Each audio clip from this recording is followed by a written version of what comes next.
तीन चीजें प्रत्येक शिव भक्त को धारण करना चाहिए।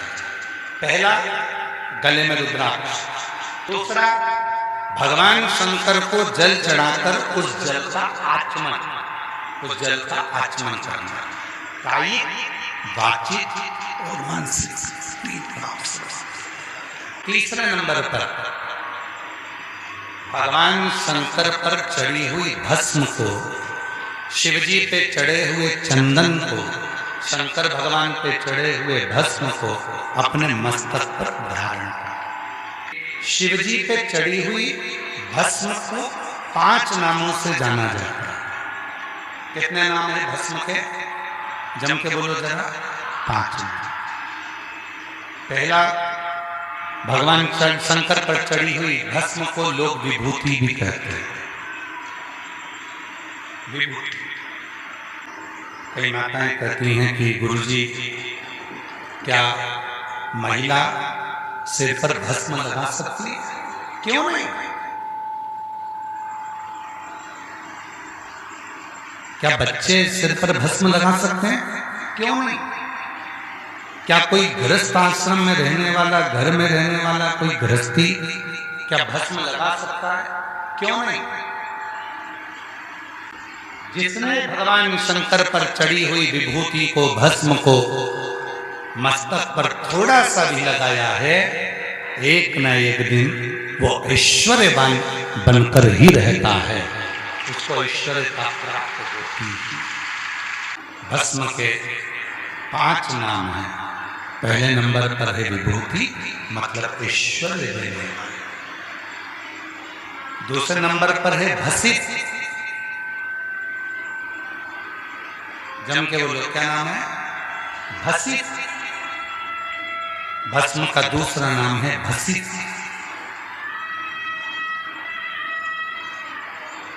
भसित का मतलब है जो केवल शिव को मानता है,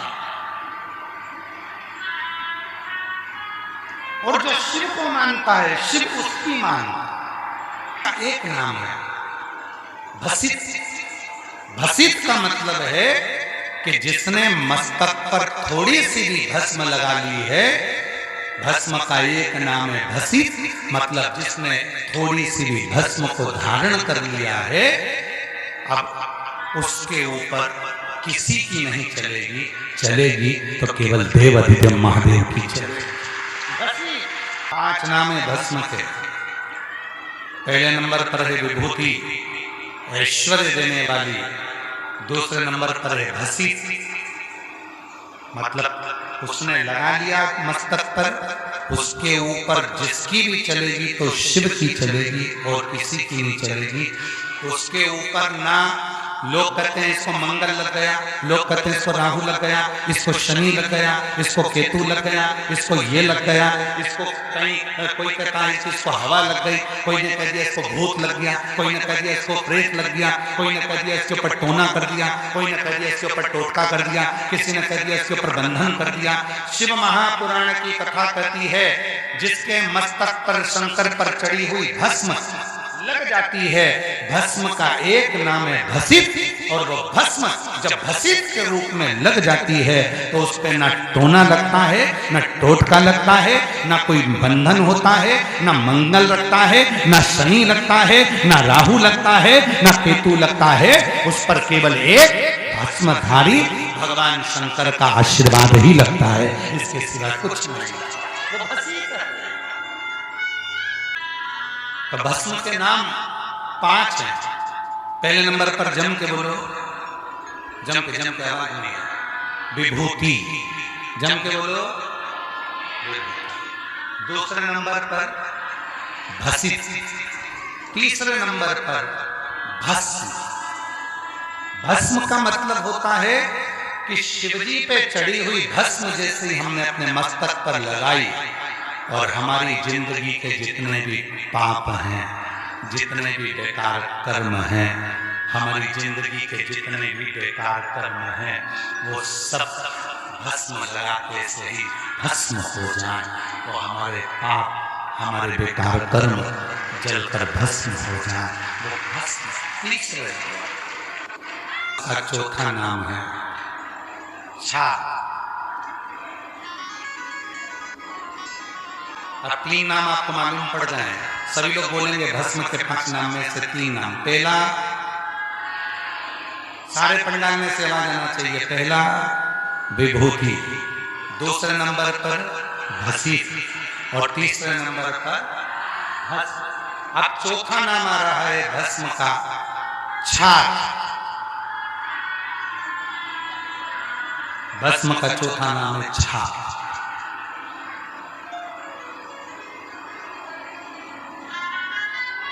जो विपदा आती है, आपदा आती है,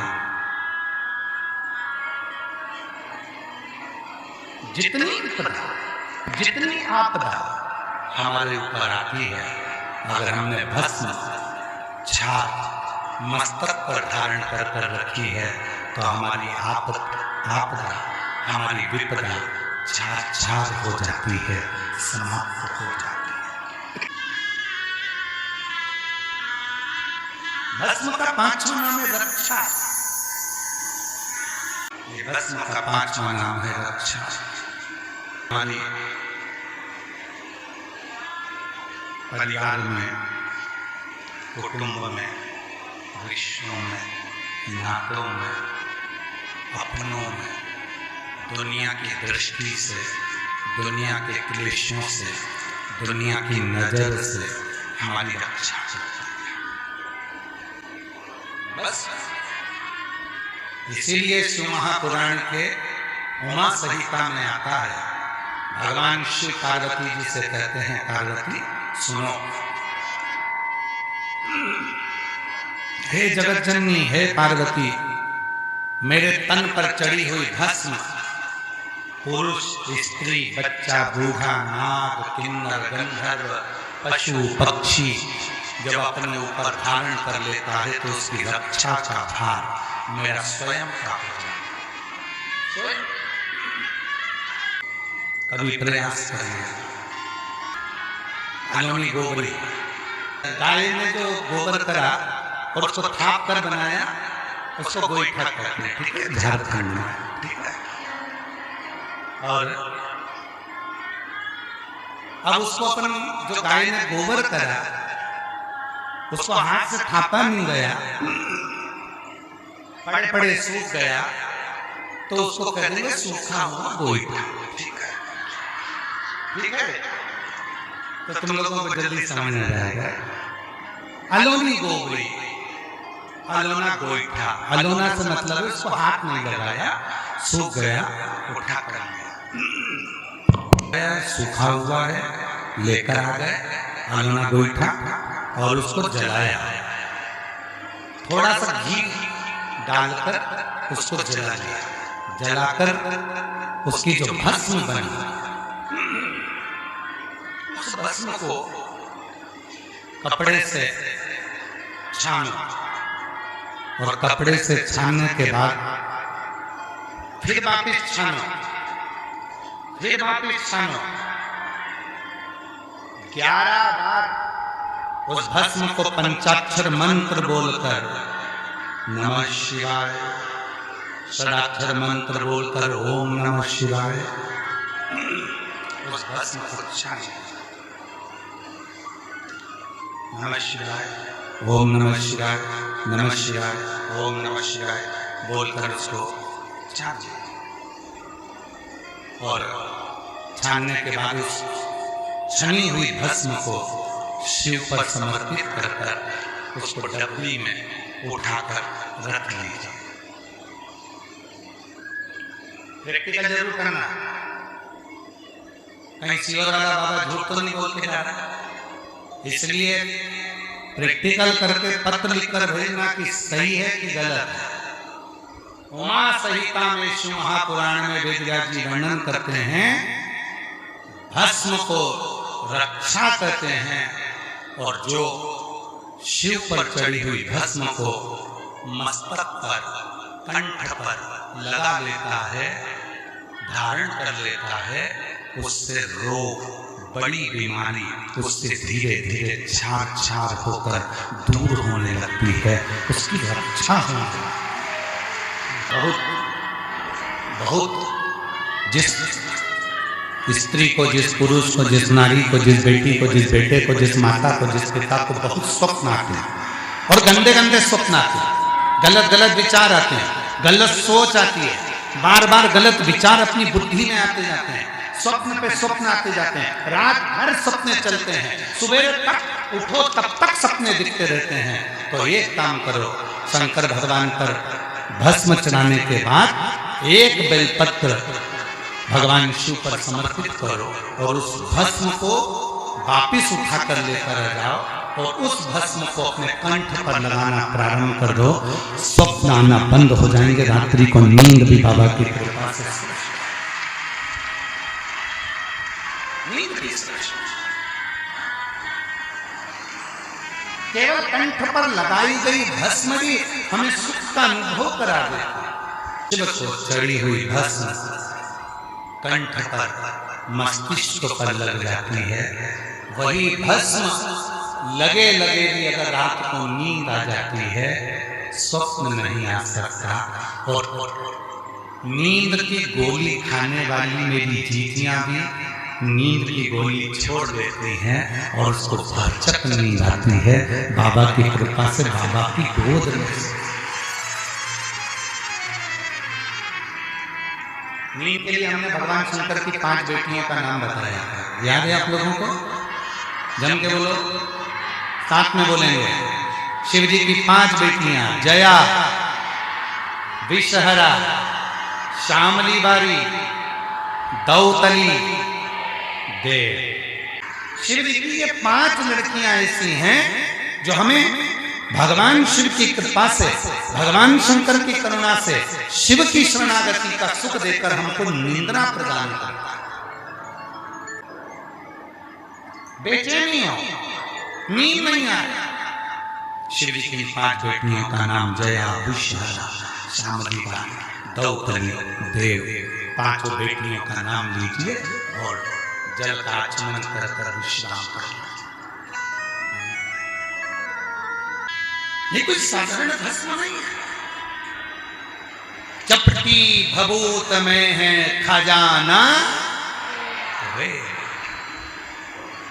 शिव से लग गई, भगवान शंकर से लग गई, वो खजाना शिव से लग गई।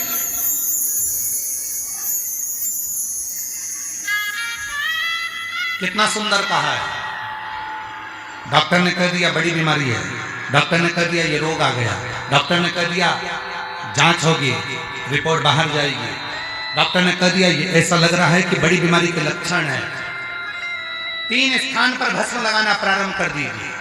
पहला मस्तक पर, दूसरा कंठ पर, तीसरा हृदय पर। 3 जगह पर भस्म लगाना प्रारंभ कर दीजिए। रिपोर्ट चाहे कहीं पर भी जाएगी, हमेशा रिपोर्ट अच्छी ही आएगी, रिपोर्ट बेकार नहीं आ सकती।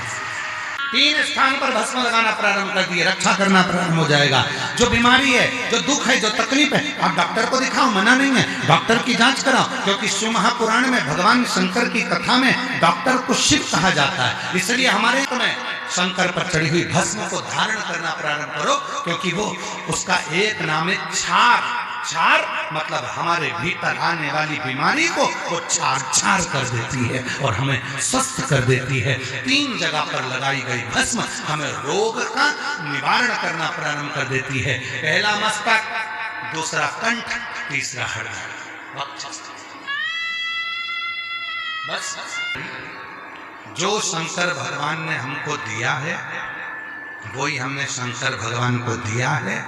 जल हो, बेलपत्र हो, भस्म हो, पुष्प हो, दुर्वा हो, जो शिव ने हमें दिया हमने वो शंकर को दिया और शंकर का वो ही प्रयोग हमने अपने ऊपर किया और उसका फल संपूर्ण जगत को प्राप्त हुआ। संपूर्ण बाबा की कथा सुन रहे हो, तुम्हें खाली नहीं रखेगा, तुम्हें देकर चलते।